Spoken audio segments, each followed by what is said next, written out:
Io sono nessuno. Vivo nelle stanze del potere e so le cose. So perché Matteo Renzi negli ultimi giorni ha cambiato atteggiamento.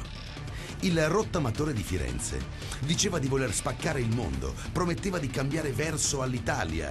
In realtà Matteo ha capito subito come ci si muove nei luoghi che contano e sa che bisogna farlo con passo felpato. Guido Rossi, uno che questi ambienti li frequenta, ha detto che dietro Renzi ci sono i poteri forti che vogliono distruggere la sinistra. Se ne è accorto anche il Sole 24 Ore, secondo il quale l'uomo ombra di Renzi, l'amico Marco Carrai, è l'anello di congiunzione con Banca Intesa, Compagnia delle Opere e Opus Dei, lo stesso che lo ha accreditato in America sia ai democratici sia ai repubblicani.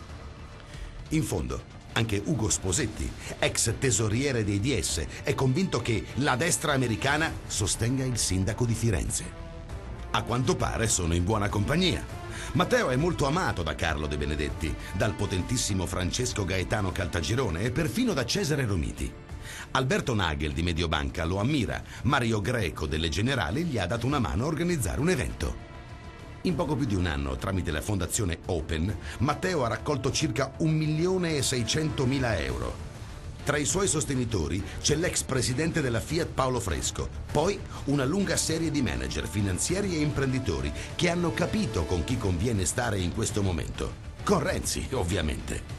Matteo sa di avere le spalle coperte e si gestisce bene. I suoi rapporti con Napolitano sono diventati più cordiali. Dice che non vuole il rimpasto di governo perché è una cosa da prima Repubblica. Intanto, dietro le quinte, si prepara a trattare con Enrico Letta. Più che delle poltrone nell'esecutivo, gli interessa piazzare i suoi sulle sedie che contano. Quelle dei consigli di amministrazione di società come Poste, Terna, Eni, Enel e Finmeccanica. Matteo sa come si gestisce il potere. Non è un caso se dalle alte sfere europee gli fanno sapere che il suo Jobs Act è molto gradito. State tranquilli, con Renzi l'Italia cambierà verso e andrà dritta dove vogliono i poteri forti. Fidatevi di nessuno.